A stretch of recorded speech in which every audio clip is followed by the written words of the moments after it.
Good evening, everyone. I'm Valerie Neal. I'm in our Space History Department upstairs here at the museum, a curator and chair of the department, and a colleague of David Dvorkin, whom you've just met in this warm-up session.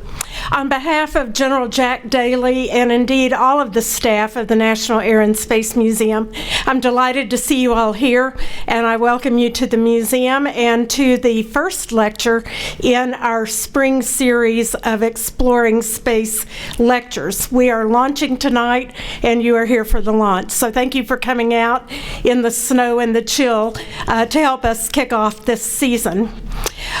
We cannot do programs like this without the generous sponsorship of corporate partners and sometimes individuals. And tonight I would like to recognize our friends at Aerojet Rocketdyne and United Space Alliance who have provided for this series of 4 lectures this spring. Would you join me in thanking them for their sponsorship?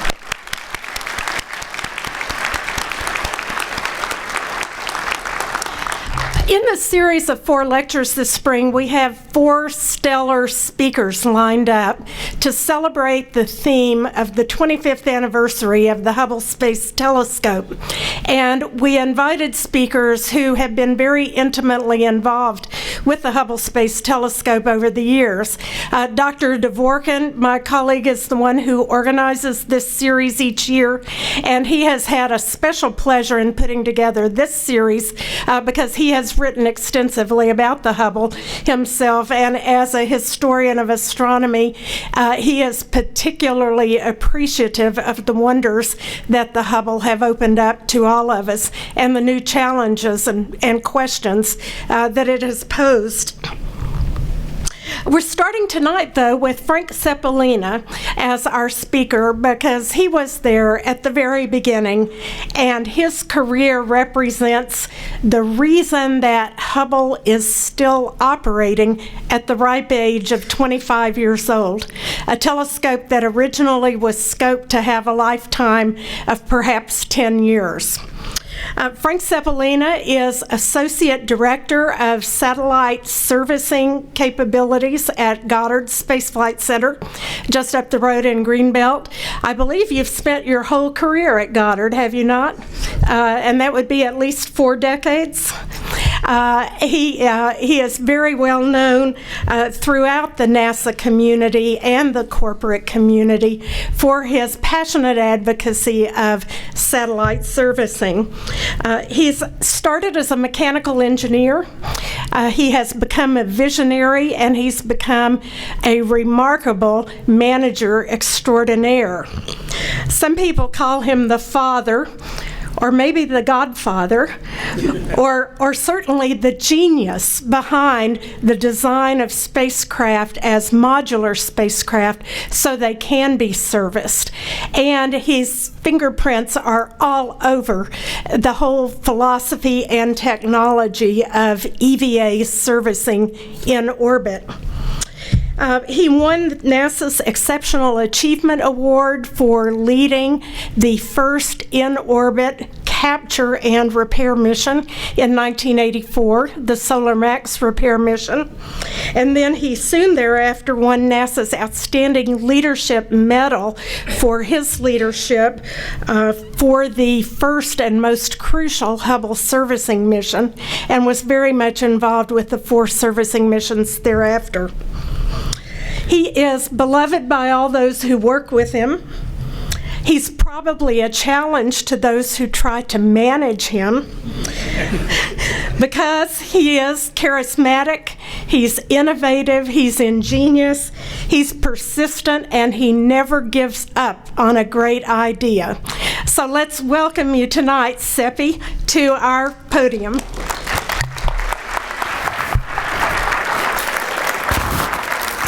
Pleasure to have you here. Thanks. Well,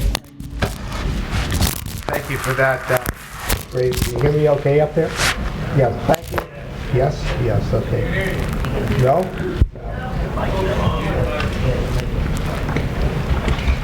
No, it fell off. It wasn't your time. Oh, I'm stuffy.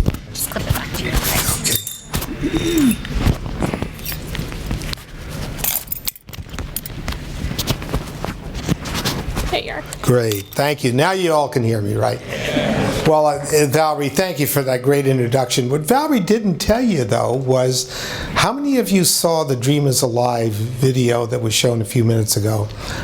She didn't tell you that she was my operations manager at JSC during the entire course of the mission. And she worked as our interface manager all the way through the Solar Max repair mission. So she got a glimpse of what it really took to do a servicing repair mission. Now, the truth of the matter is that was a great introduction. Thank you, but I don't deserve any of the credit. The people here in this room and the people that worked on the project, they're the ones that really take the talent, the credit. All I did was kind of walk around and overview and yelled and screamed and managed and so on, as they will tell you I will have a tendency to do, right, Peter? And so it's you folks, many of you are here. Some of you, many faces I don't recognize, so I'm assuming you weren't on the program. But in fact, this is really a tribute to the people for the last 35 years that worked on satellite servicing. And I know you'll be seeing them throughout the course of these next 2 months as we celebrate the 25th anniversary of Hubble.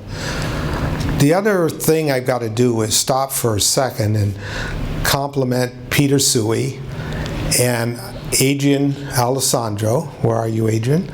Okay, for helping me put this pitch together and helping me avoid all the legal limitations that I have to go through in order to don't say this and do say that, and you can't do this and you can't do that. This is illegal and this is procurement sensitive, and you know how it goes. And it turns out to be that even something as straightforward as talking about 50 years of your past career tends to be very, very dangerous. Even at 50 years and X number of days. It's because of the sensitivity that we're dealing with in various concept issues and so on. But to the greatest degree possible, I would like to tell you how it was, how it is, and my belief is how it could be. And I describe the word could be because we can go many different ways, but how it was, how it is, and how it could be in the world of not just Hubble repair, but of all the repair missions that we've done in the past and we hope to do in the future. Okay?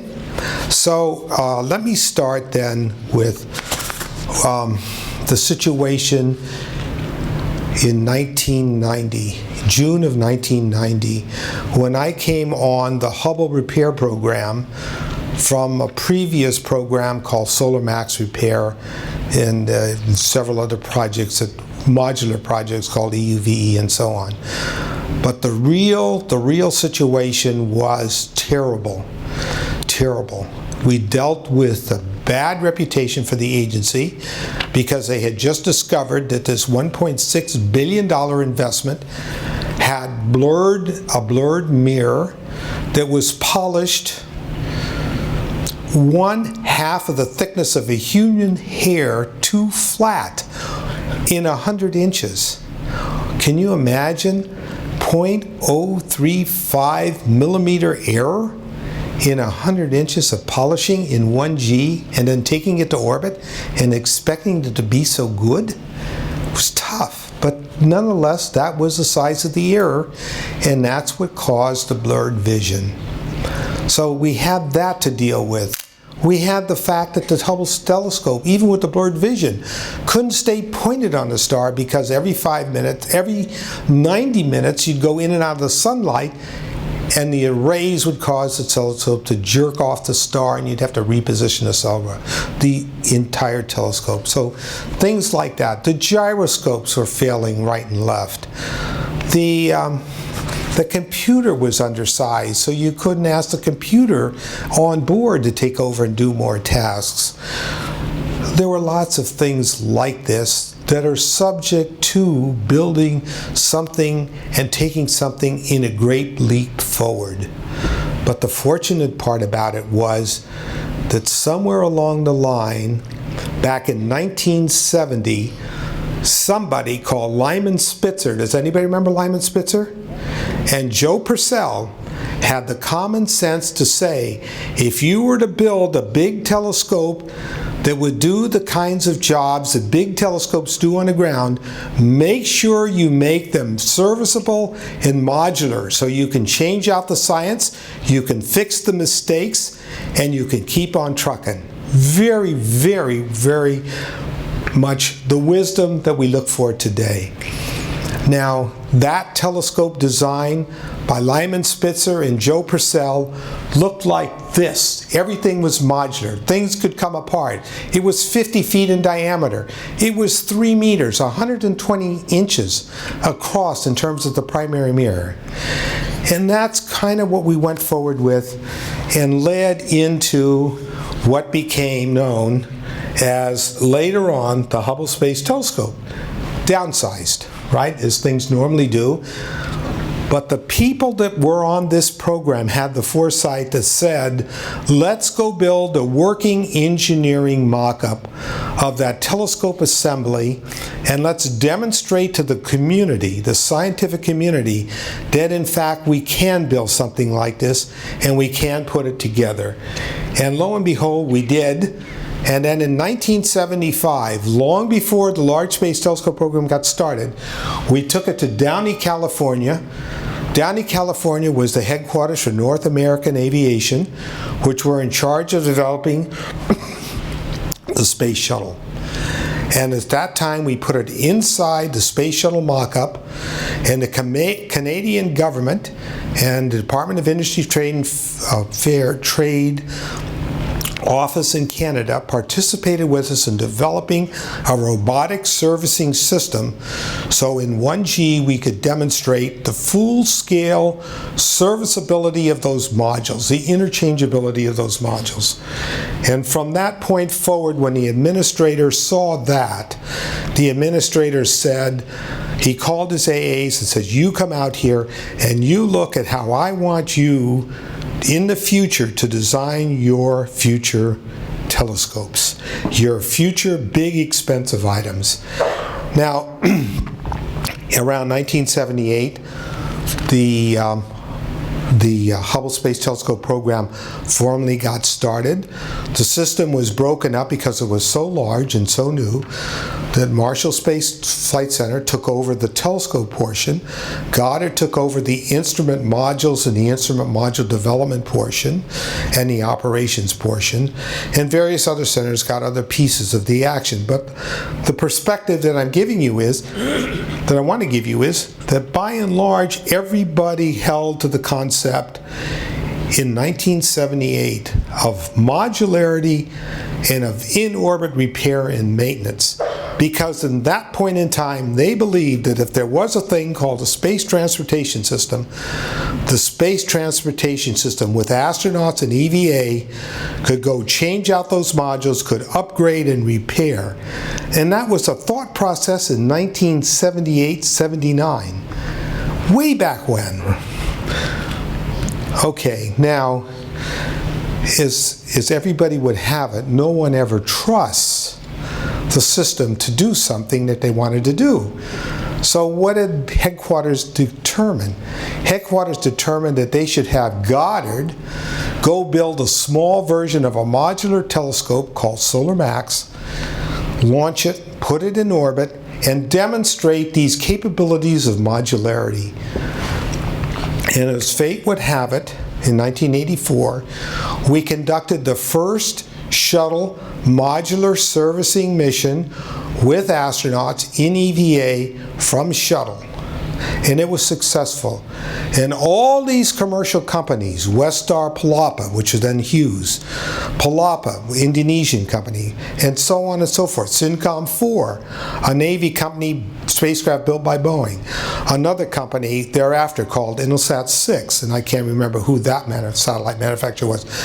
They all lined up, and guess what? In a period of 4 years, taking the example from Solar Max, all those companies repaired their satellites commercial satellites, investment satellites, return on investment, and they put those satellites back into orbit. That is a very, very, very important lesson. And why I get so excited about this is because that is purely, and your question, that is purely the economic reason. That is driven by economics and driven by its importance. Okay, so now, unfortunately, I want to take us back to 1990. There we were with all these problems. And the first thing we had to do when I came on the program was to reconstitute the faith.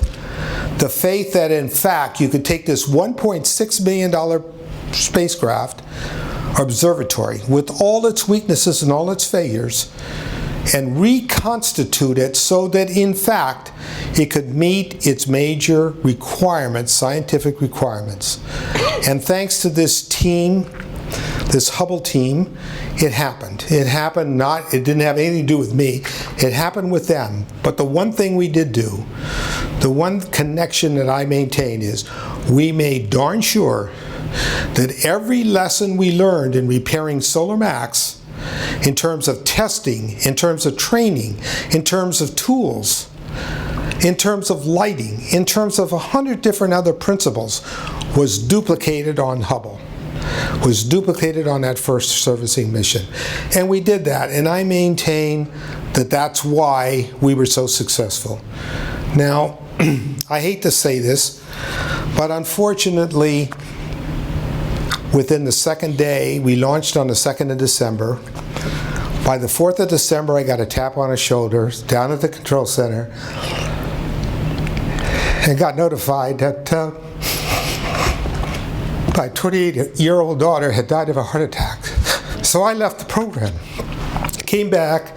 I did get a few views of the Hubble repair mission, but the most stunning view I got of all the things that said we did it right was when that shuttle got close to Hubble and we saw that broken solar array bistem. That bistem told the story that said we made the right decision to invest in a replacement solar array and to take that solar array to orbit and change it out. And so that was kind of one, I show this because that's a story that hasn't really been told. No, not too many people have ever seen that broken bistem. I think you can see it. Yeah. You can see it way up there. You can see the bent array. Is that out of sight? Or is that obvious to everybody? But the bistem is bent at about a 40-degree angle. So the array got replaced thanks to Kathy Thornton and the tools that we developed that would allow her to grab the solar array and dump it overboard and inject it back into space, where within about 6 months it burned up, coming down through the atmosphere.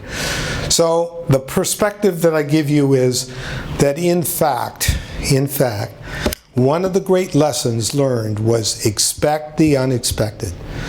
We had a great suspicion that those solar rays were bad because of the way the spacecraft jerked in and out of the sunlight. And sure enough, that was the cause. And we had enough common sense to bring a replacement solar ray system with us and replace those solar rays on day one. So the other piece of it was the blurry optical vision. And the blurry optical vision, we built a system and developed a system that was somewhat unheard of, called a telescope system. And that telescope system was called COSTAR, and it had a telescoping optical periscope that, once installed in the telescope, would scoot itself on up and deploy a bunch of very small, tiny optics in the path of the incoming light beam. And by polishing those optics to the right prescription, we could in fact do what glasses do for the human eye. We could in fact correct the aberration and provide accurate focused light into each of the instruments. And that's why you see so many arms, because each of the arms are passing light into their respective instruments. Now, because of time, I won't be able to go into that. You're going to hear me talk about this significant social implication of developing the technology to polish these optics, which were anywhere from a dime to a quarter size in diameter, to the spherical accuracy needed to be able to correct the light coming into the telescope. You're going to hear a little bit about that in a later part of this presentation. So because of time, I'm going to keep going. But nonetheless, the secret to correct the Hubble blurry vision was this $100 million instrument called COSTAR, which had within it the corrective optics.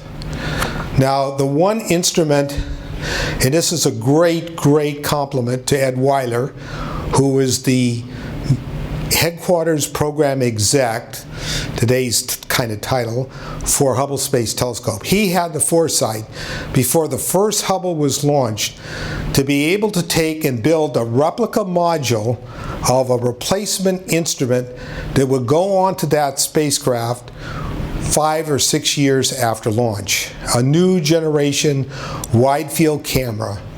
We put the corrective optics inside that camera and put that camera on the Hubble on that first servicing mission. That first servicing mission produced the picture that everybody sees called the Eagle Nebula. Everybody seen the Eagle Nebula? Yes, okay, and if you want to see the instrument that came down, go right out the first floor here, and you'll see the wide field camera, and you'll see the COSTAR instrument, optics and everything right there in front of you. Don't get too excited about the holes.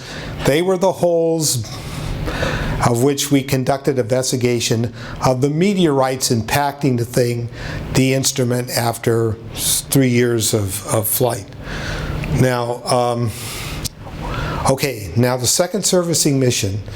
The first servicing mission was essentially written around reconstructing the dream, reestablishing the dream. The second servicing mission was upgrading the dream with new science, and it occurred in 1997. And the purpose there was to put 2 types of scientific instruments into that thing. One was a spectrograph, which would break the light of the stars into spectrum, into the prism-like information that dealt with the frequency of the light beams coming from a given star, a given galaxy. That was the first instrument, and that instrument was called STIS, Imaging Spectrograph. The second instrument was NICMOS, an infrared camera for the first time to give Hubble Space Telescope the capability of seeing into the near infrared of the atmosphere of the universe. And that was to basically go after the stars that were further and further, and the galaxies that were further and further away from the telescope itself. Now, I want you just to look at that yellow circle. We're going to talk about that again. That's the handrail for the instrument called STIS. And that becomes a topic for one of the other missions coming later on. Now, the one aspect about STIS was within the very first series of images on 184, we went after the objective of the instrument, the science. Where are the black holes? Are there really black holes in the universe, or is just a dumb theory that's going to be disproved? In fact, the purpose of STIS with its imaging spectrograph was to confirm that yes, indeed, there were black holes. And in fact, one of the very first images, the M84 galaxy, indicated that. And because of time, I'm not going to go into that detail. Future speakers who are going to be astronomers, quiz the hell out of them. They'll love it. Okay. Nonetheless, we now know, because of this kind of instrument, that there's almost a black hole in the center of every major galaxy in the universe that we can observe. A very, very important textbook discovery. change the textbooks. Galaxies maybe are formed, maybe the nucleus of a galaxy becomes a very supermassive black hole. Okay, let's see. I think I'm in 3A. Now 3A and 3B, NASA doesn't know how to count. We actually had 5 servicing missions for Hubble. Okay, 5 servicing missions for Hubble. But because of various time bands and so on, we call one of those missions 3A, which occurred in late December, December 17th, December 18th of 99, and then we had one about a year later, which we called 3B. They were all at one time supposed to be combined, but because of the window, because of how many astronauts, because of weather, because of launch delays and so on, we had 3A and 3B. But they amounted, you count those all up, they amounted to 5 missions. Now the objective of those 3A and 3B missions was somewhat unique, but somewhat analogous to the objective of the second mission.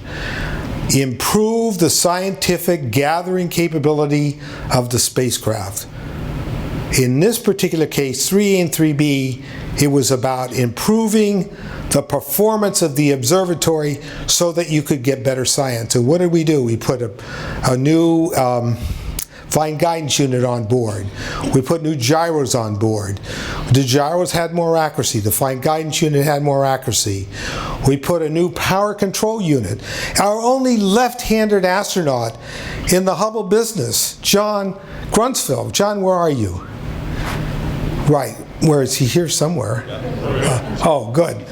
The only left-handed astronaut could do this job. He changed the power control unit, which was never had been designed to be a removable thing. He changed the power with his left hand. He did 26 connectors. Whoops, we don't have that. It'll come up in a second. But okay, these are the gyroscopic units that had to be mounted behind the star trackers. And then the famous power control unit never designed to be replaced. He did it. He did it. Everybody told him he was foolish. It was not doable. He insisted that it was done. He went at it at Goddard. This happens to be a Goddard mock-up. He went every time he was at Goddard, he did about 5 or 6 of these operations in a row. 26 connectors, all left-handed, and when you have a spacesuit on and you got your mask in front of you, you can't see the details of those connectors. Fantastic job. He did it in record time. And then the very next day, we came and we put a brand new technology, solar array, on board using the second generation of gallium arsenide detectors, which gave, combined with the PCU, combined with the new solar array, we had 30% more power on Hubble. We upgraded the telescope. We upgraded the telescope in terms of precision pointing, and we upgraded the telescope in terms of power generation. Now you could operate all the instruments at one time. So 3A and 3B really was an upgrade of the entire telescope capability.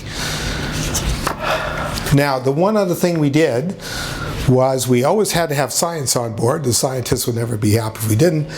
We put a brand new instrument on board called the Advanced Camera for Surveys. That instrument basically had the capability of going into and very near, I shouldn't say into, but very near the infrared capability that we wanted to measure of stars. The infrared capability. And I'll talk a little bit about the infrared capability later, because in mission 4 we fixed that instrument with new technology. Now we're on the mission 4, and I got to be quick on time here, so bear with me. On mission 4, the objective was to get it ready. It was going to be the last mission to Hubble. Get it ready for long-term operational stability with new science gathering capability. So that included not just putting new modular instruments on board, but for the first time it included doing circuit board replacement on existing instruments right there inside the Hubble on the spot, and more importantly, doing surgery, cutting holes in the side of an instrument, replacing circuit boards, putting new circuit boards in, closing those holes up, coming away and having the instrument 20% more powerful than the instrument before. So the mission 4 not only put 2 new instruments on board, but it restored the health of 2. And again, quiz the astronomer that comes up in 2 or 3 weeks and give them the details. I gotta get to the bottom line, or I'm going to be pelted with a bunch of tomatoes. I see a lot of bags up there, and now there were some very, very anxious moments on Mission 4. Mission 4 accomplished more activity, more repair activity, more maintenance and exchange activity than any other mission. And the reason why it did it was because of automation of tools, training of the astronauts, the experience of the astronauts having already been working on Hubble 1 or 2 earlier missions, John Grunsfield being the leader, knowing exactly how to train the crew and get them to practice on specifics that they were good at. And so 4 represented 5 packed EVA days, the average time of which was 6 hours and 10 minutes. Some went 8 hours, some went, I don't think we had any less than 6. But anyhow, the point is, it was the jam-packed mission, but it was the mission that demonstrated more than anything to me the capability of humans in orbit to do major kind of repairs independent of whether the instruments were modular or non-modular. They could get in there, and if we trained them and instructed the astronauts properly and gave them the right kind of tools, they could do magic that we never expected. Now, one of the problems we had was we had a handle. We were going to change a bunch of circuit boards on this instrument called this instrument. Remember I circled that handle in red? We went to take that handle off so we could get at a panel that had 110 screws we had to unscrew. And guess what? We stripped the bolts. So what did we do? Well, the crews on the ground and the crews in orbit got together and said, let's break it off. And we did a bunch of breakaway tests on the ground, showing how much force it would be. Relayed that information up to the crew. The crew said, Mike Massimino, the biggest, strongest astronaut up there, said, that's a piece, 60 pounds, that's a piece of cake. So there's Mike Massimino in his hands. He's got the handrail, and what he's doing is grabbing the handrail. It's all instrumented so it won't fly away, and he's breaking it off. And there's our chief scientist going nuts when this is all happening. That's our chief scientist, Dave Lacrone. He's going bonkers, and but it worked. And there's Mike Massimino in practice, working on this board that goes in front of the instrument that captures all those 110 number 10 screws. They're just a little bit better than the screws that are on your glass. Hold your glasses together to give you a rough idea about the size. And the 110 of them, he does it all. We give him another board to close everything out. Very successful. That's what that board looked like when he's looking through his mask, through his shield. That's what he's seeing. Look how clear that is. Clear as mud, right? I mean, I'm trying to give you some general ideas of what it takes from a training perspective, from a testing perspective on the ground to get the crew ready. But we learned one heck of a lot. Now, that wasn't bad enough. We asked the astronaut leader, hey, we've got something even more difficult to do. We got to get you to get in there and cut a hole on the side of this instrument. Cut a hole. We'll give you the cutters.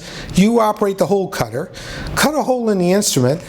Then remove 4 circuit boards and put these new circuit boards in. Completely different circuit boards, completely different design, much more powerful electronics, much less noise. He put those in. He did that job. He did that job in record time. We were amazed. We were on the ground. This is what we saw. That's what he saw, and he did it.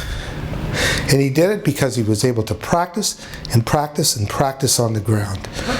Now, the other thing John did that I don't want to belabor too much is he put in the brand new Wide Field 3 instrument. Now, what you're looking at there is the Wide Field 3 instrument at Goddard or at Johnson, I've forgotten which, being ready to put inside the shuttle carrier. Now, that instrument looks like a brand new instrument. That instrument is Wide Field 3. Wide Field 1 cost almost $200 million. Wide Field 2 cost $160 before we shut it off. Wide Field 3 cost $120. Why? Because Wide Field 3 used the comeback instrument structure, the comeback electronics, the comeback mechanical interface fittings from Wide Field 1. So modularity and serviceability allows you to reuse some of your hardware in orbit. And that person who asked me that cost question, that's another lesson.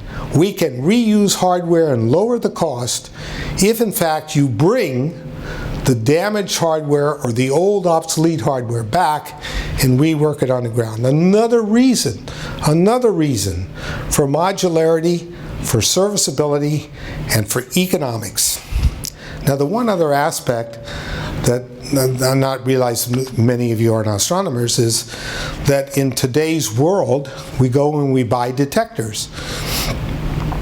And we put these detectors, usually the long lead item, we put these detectors in the instruments, then we take the instruments to environmental test, the instrument gets all completed, gets delivered.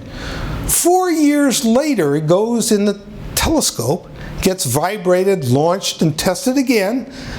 And guess what? 5 years later, you're launching those 4-year-old or 5-year-old detectors. They're obsolete by the time you ever lift it off. That is the stupidest way in the world that we can do business. That is dumb. You're flying secondhand eggs to flight. That's stupid. That instrument right there had detectors, Wide Field 3, had detectors that were only 6 months old. They were what we call just-in-time deliveries. If the company made those deliveries on time, we take the inside magazine out for the old detectors, slip in the new detectors, and they would go to orbit. Sure enough, they made it because the companies were motivated. They wanted to be in space in 6 months. And so my perspective to you is, if you think about the advantages of servicing, that's another aspect to keep in mind. Now, there's our astronaut. There's our leader, right? Look how smiling he is. That's after it's all over. He's sitting inside taking a nice break. And look at our scientist on the ground. He's just ecstatic, right? Why is he ecstatic? Well, because he's got these wonderful pictures to look at being produced. Look at that pic. Look at the stunning imagery, to say nothing about the mathematics and the economics about and the science about each one of those bits and stars. I mean, these are stunning images. Whoops, I went too far. This is from the advanced camera for surveys, in which John put new electronics on board, much sharper than a previous image of the old instrument before he was able to stick the new electronics in. Butterfly Nebula, I put this one up because it's pretty. Okay, now we're getting close. How much time do I have left? 10 minutes. Oh, I can make it. Good. Okay.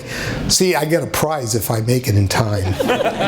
Right. Okay, so I want to talk about the other thing. The other thing that I want to talk about that's never talked about, Hubble, is the huge social impact that all these 5 missions have made to our society.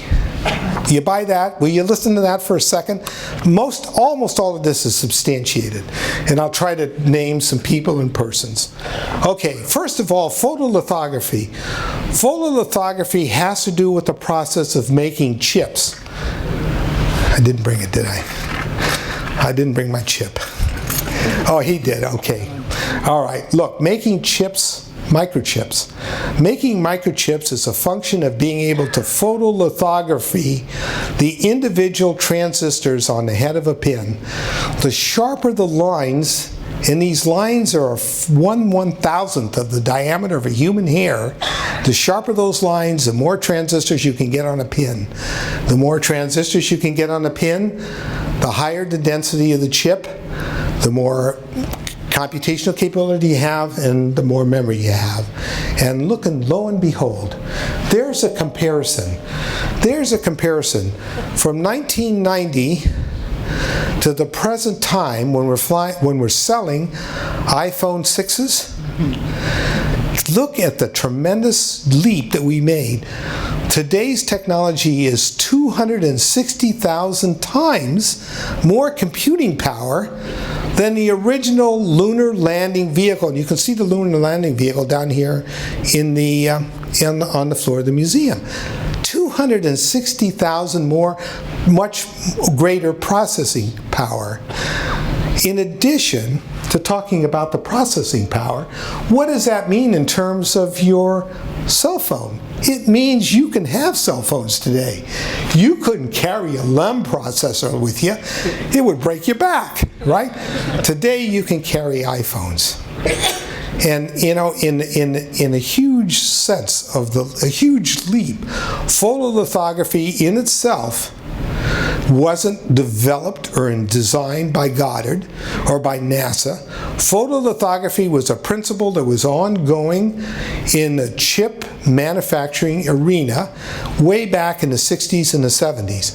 But it got better and better and better because the optics got sharper and sharper and sharper, and it got better and better and better, and we made leaps in producing the CoStar dime-size optics to accuracies at 1/100,000th of the thickness of a human hair. And so my perspective is, we didn't invent it, we didn't finish it off, we grabbed it on the way, we embellished on the process of making polishing, computer polishing, and we embellished on the process of making holographic measurements. And then the long run turned that back over to the industry, and today, what are they doing? Today, they're knocking our socks off. We're using that technology every day. Huge, huge human impact. Huge human impact. I want to go to the medical thing. Breast stereoscopic mammography. Now, guess what? A huge percentage, something like 180,000 women go through a process called examining lumps for cancer. And in my wife's era, it was a surgical operation. You had a suspicious lump, you did an inch surgery, you removed the lump, you then did a 2 or 3 day biopsy, you waited for the results. Everybody was a suspended animation as a result. What's the biopsy going to say, malignant or not? Guess what? STIS. Stereoscopic imaging spectrograph, the second instrument we launched into orbit, flew a detector that was being developed by University of Kentucky Medical School, handed over to us to see if we could improve on it for the stereoscopic imaging spectrograph. We did. We handed that technology back to them. 6 months before, a year before we launched the STIS instrument to orbit, there was over 1,000 of these stereoscopic breast biopsy machines in doctors' offices and hospitals around the country. Over 1,000.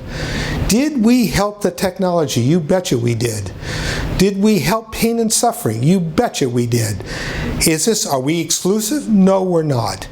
This is a push. This is the kind of push that normally one would make. But you don't have to build a new telescope to make that push. All you have to do is go after the technology you need to go after for the scientific instruments you're trying to build. Next. Guess I'm running out of gas here. Oh, I'm down to 5 minutes. I got lots of time. Okay. All right. The next thing I've got to say is very simple. All of these tools, all of these microprocessors, all of these battery-operated systems, not all, but the majority of them, had embedded microprocessors inside of them. So what the astronauts had to know and ask for is the amount of speed they wanted, the amount of torque they wanted for the tool, the direction they wanted to implement in the tool. Torque, speed, direction. Did I leave anything out? No, I guess that was it. And they could go after their target, and all they had to do then was crank in those numbers, squeeze the trigger, they would get the right number of RPMs, right number of turns, right speed, right or left clockwise motion, counterclockwise or clockwise, and out would come the bolt, or in would go the bolt, and there'd be no questions asked. That is automation. That is microprocessors. That is the beginning of robotics. Now, because every robotic tool we make has embedded microprocessors.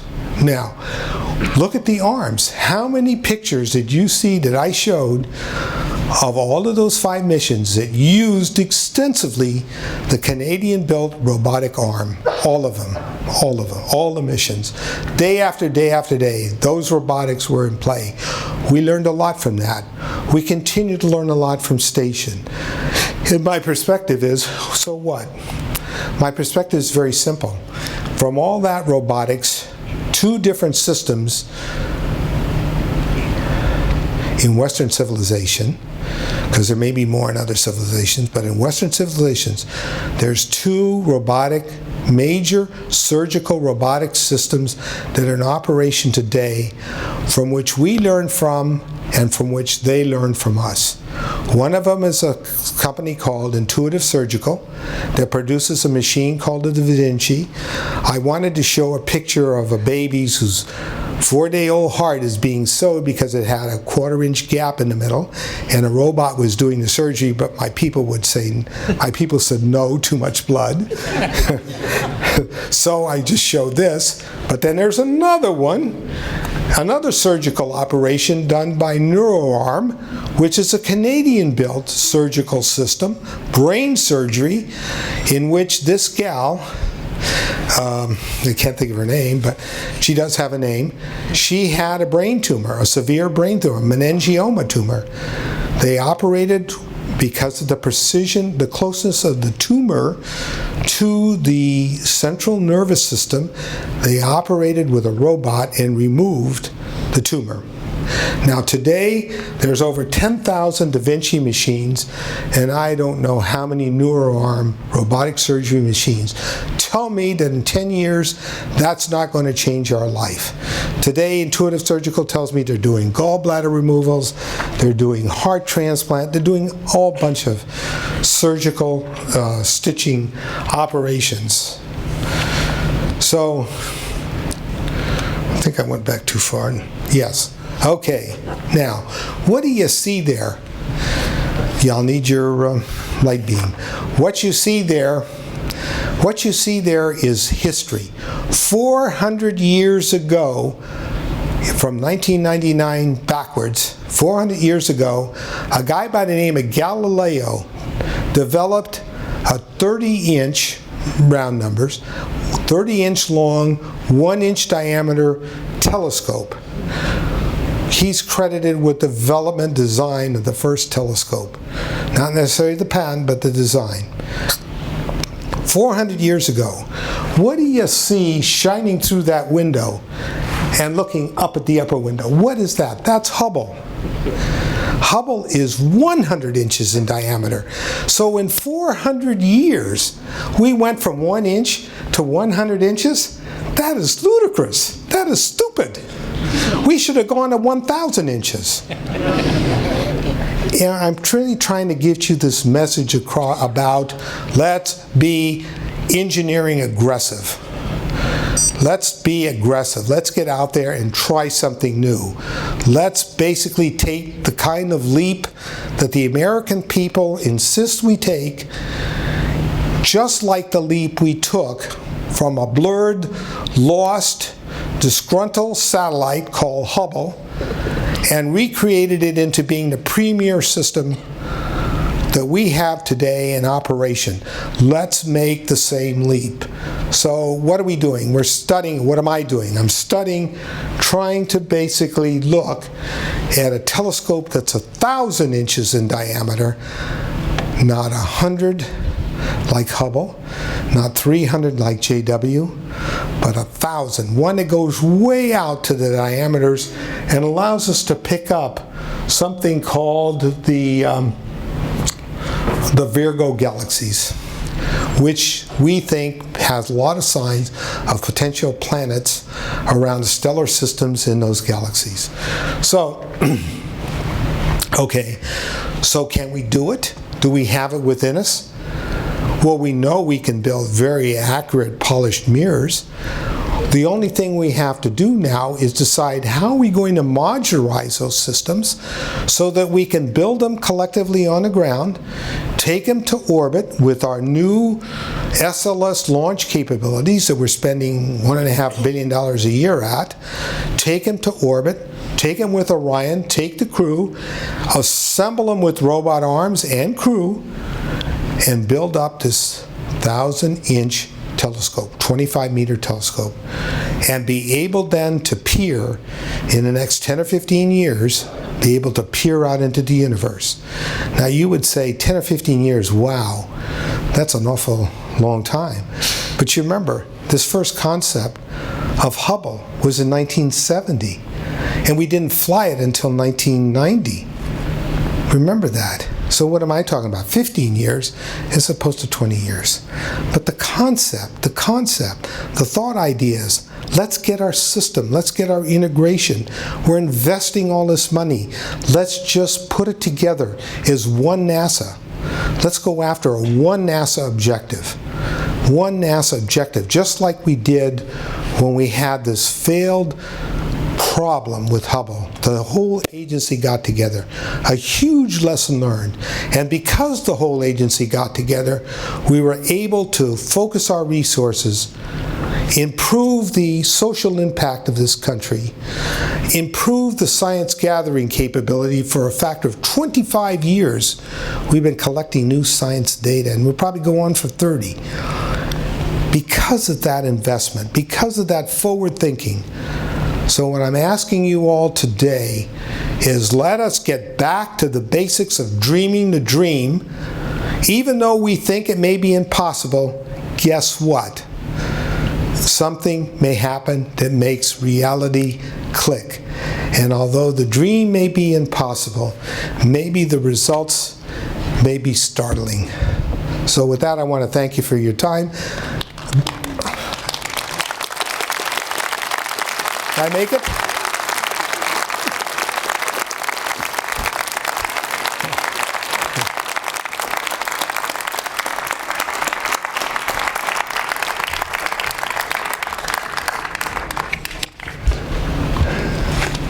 There might be some questions. Yeah. Just possibly. Some questions. Yeah, take a drink.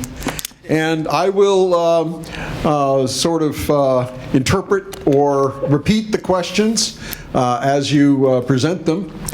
So do I see any hands? I see some way back up in there. Yes.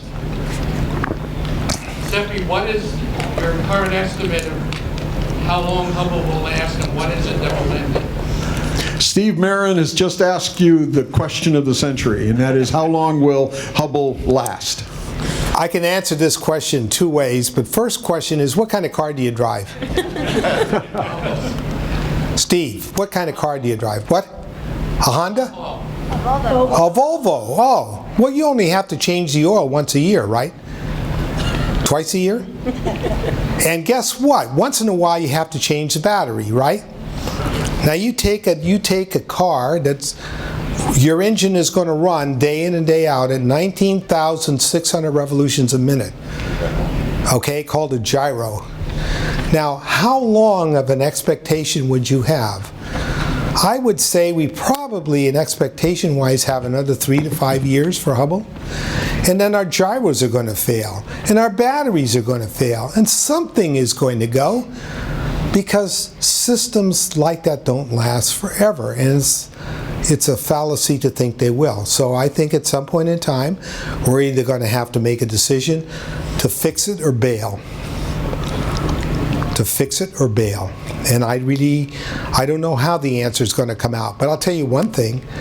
If it's made 5 years from now, I hope I'm not around, because I'm going to be yelling and screaming if I am around, right?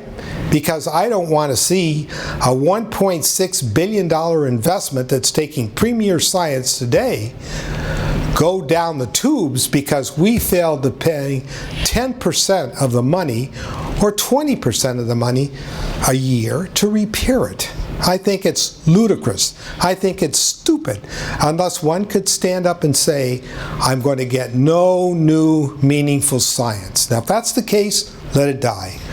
But I don't think you'll get the scientists to say there's no new meaningful science. I think the scientists will say, put a new instrument in, put new gyros, put new whatever you need to do, and keep it running for another 5 or 10 years. I think that's the economic sense I would make if I were running the factory, and I'm not running the factory. Right here. Will future space telescopes be serviceable? The question is, will future space telescopes be serviceable? I don't know. Some could be, some could not be. There are some that even we thought couldn't be, like JWST, because it was never designed to even come apart in orbit. But I think even there we can figure out a way to refuel it, if we had to refuel it in L1 and L2 orbits. But I don't have a good answer.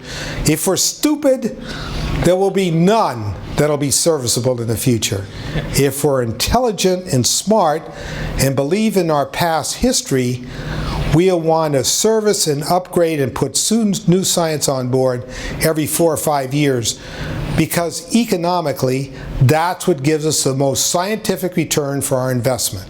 And really, that's the bottom line. The greatest degree of scientific investment for our money. Scientific return for our investment.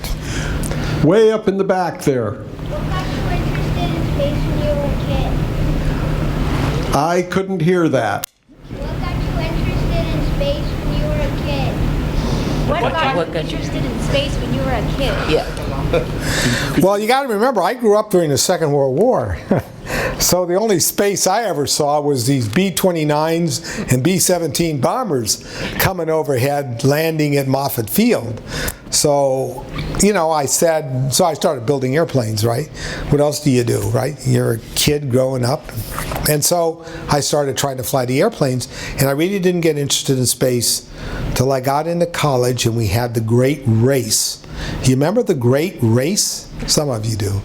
The Great Race between us and the Russians. The Russians put their bird up first, and they put their astronaut into orbit, and so on. So that's what got me interested. Sputnik. Yeah. That's what got me really interested in space. I was going to go to work for IBM and be a computer geek, and I'm glad I never did. But nonetheless, that Sputnik thing and interest in thermodynamics and so on changed me around. But it wasn't until a junior year in college. Well, that was about 1958. Let me get one up there with the paper, and then this gentleman here. Yes. What can the average person in the audience do to promote this business or commercial approach to new NASA projects? Vote. What can the average person in the audience do, or any person, to promote the message that Cepi is giving us, I think is what you're saying, right? Vote. Vote. Right. Question here. 2 questions are vote related. Where can we go to read about your presentation? Read something that your presentation this evening covered, and what would we keep up with as far as literature for what's going to happen in the future that you are interested in with the Space Telescope? Are you asking where can you read more about what you heard tonight? Yes, and then where do we go to, what's a good thing to go to keep up with what's happening in the future that Cepi was talking about? Adrian? The web page? Okay. See Adrian Alessandro, she'll give you our web page number, and you can, every week, we have a new input, right? Monthlies, every other week. So there's new stuff. You can see the experiments are running from station in terms of robotic refueling. You'll even have dynamic shots of those. There are all different kinds of things like that. Cryogenic fluid transfer from station is experiments.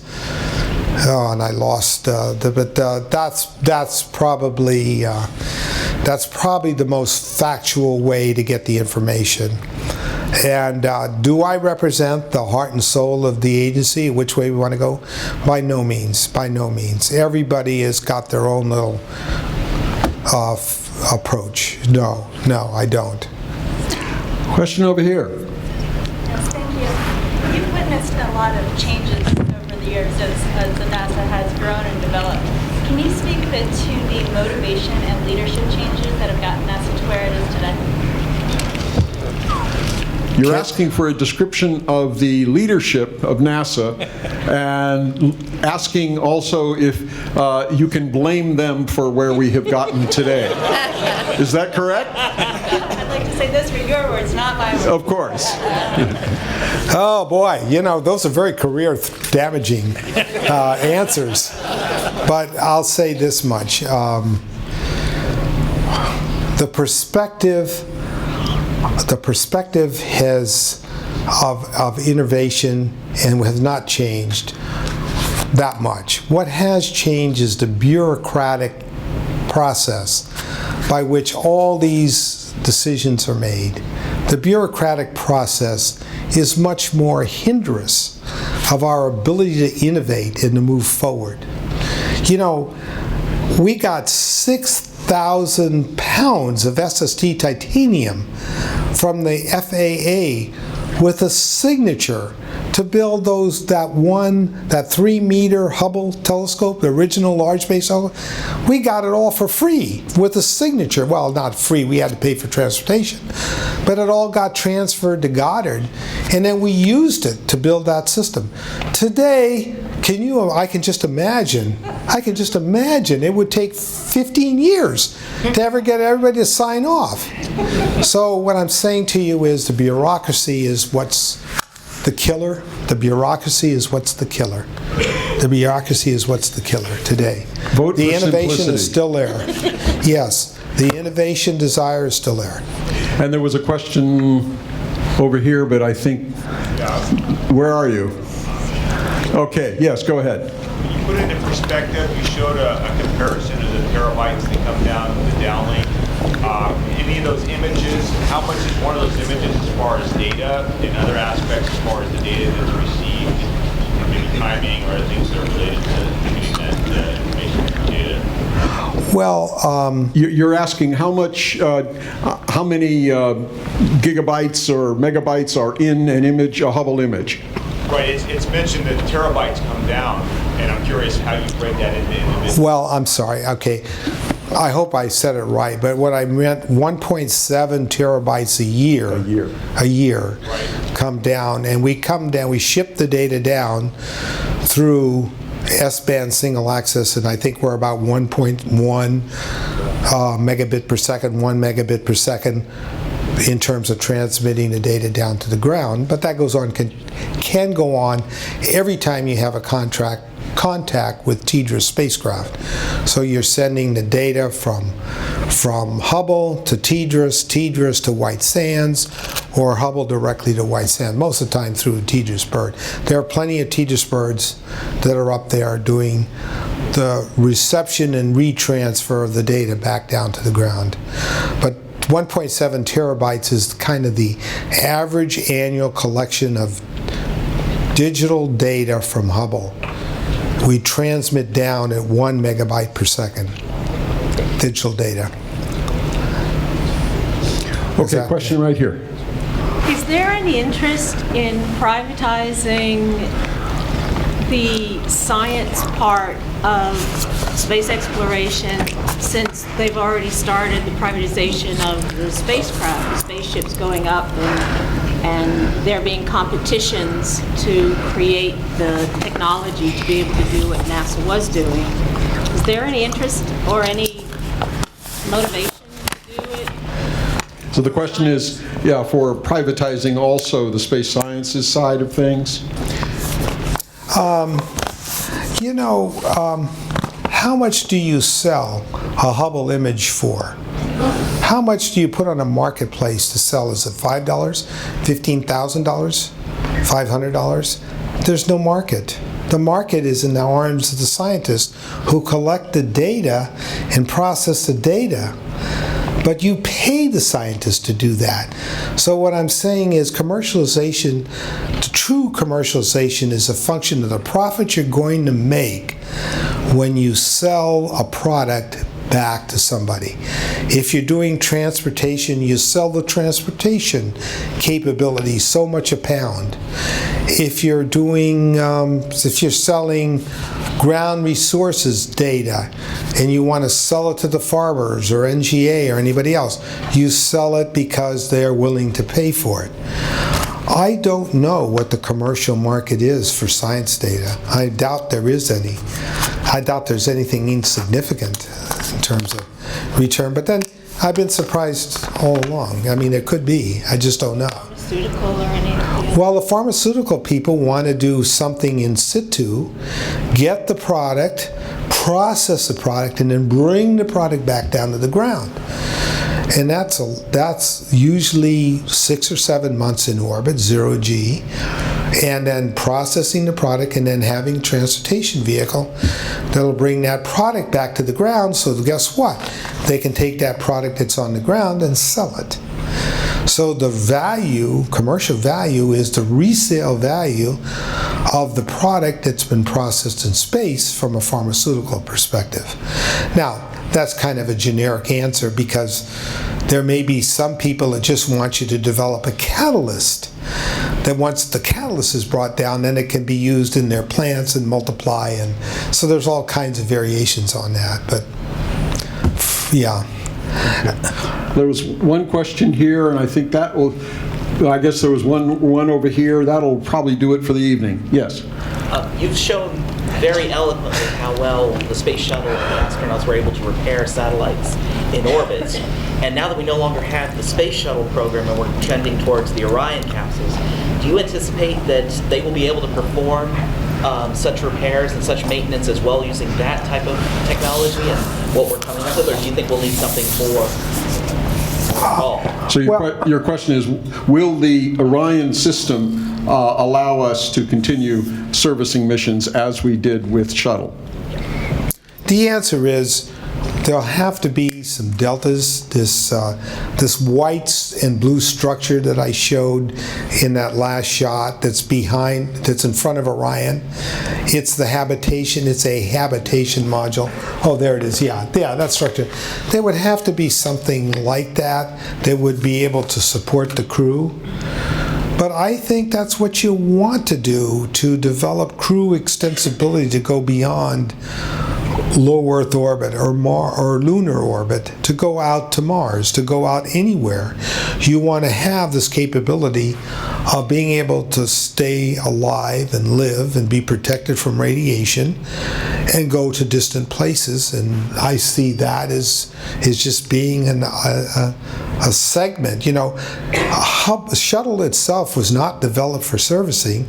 It was one of the uses, and it was one of the stated uses, but it wasn't its sole goal in life. So there's multiple goals that a habitation module could be used for. I think you have to first have the objective of what you're trying to do set, and then let everybody go after that objective as to how they would do it. And then pieces like this habitation module, like Orion, like SLS, all of those developments will come into play and say, oh yes, we can do this, or we can't do that, or we could use a node that's left over from space station that's down in the hangar at Kennedy. We can reconfigure that. There are all different kinds of ways to skin that cat. The question is, do you want to skin that cat? That's really the harder problem. Do you want to refocus this country on an objective that says we're going to build a 1,000-inch telescope to find life in other planets? Do we want to set that as one of our fundamental objectives? If the answer is yes, then all these other things will come into play. If the answer is no, you'll have scattered castles. Period. One final question, and then we will have to break. Yes? When the James Webb Telescope is going to be launched in the future, does it still make sense to keep this Hubble Space Telescope in orbit and updated? The question is, after the James Webb is in orbit and working, operational, will it make sense to keep the Hubble working? I think we have to ask the astronomers that question. The word that I get back is yes, because they want ultraviolet, which won't have, which JWST won't have. They want ultraviolet, and they want to mold the entire spectrum of the universe in terms of radiation together, and that's one way to mold it together. But that's my answer, and I'm not sure that that's what John Grunsfeld will say, but I think I've heard him say that would surely be... yes. He said yes. All right, there we go. You are. So that answers your question, right? And I'd like to say yes, too, from the perspective that if Hubble has shown us one thing, it is that no telescope works alone. Hubble has joined forces with, of course, the great observatories. If you think of that program, the Hubble was one of 4 great observatories. And for the anniversary of 2009, the International Year of Astronomy, the other 2 that were still operating got together with Hubble, and they imaged the universe together, showing that only in these very broadband arrays of these vistas that we can really get at the physical processes of what's going on in the universe. And so no telescope works alone. That would be my answer. Yeah, I'd say that's what history has shown us. Absolutely, yeah. Well, I want to thank our sponsors once again and our wonderful speaker, Frank Cepollina. Thanks. Our sponsors, of course, United Launch Alliance and Aerojet Rocketdyne have been our friends now for a long time. In fact, even longer with Cepi, since he started his career with Aerojet. And one of my favorite little sounding rockets is an Aerojet product. Wish it was still flying. But I also invite you back for our second program where Mike Massimino is going to be answering all of Cepi's conjectures and allegations and accusations for how difficult it was to work with astronauts. And that'll be in late March as the second installment of the series. Now, I don't know if it's clear or not. It's not too clear. It's probably cold. So if you're well dressed, please go out and enjoy our telescopes. Good night.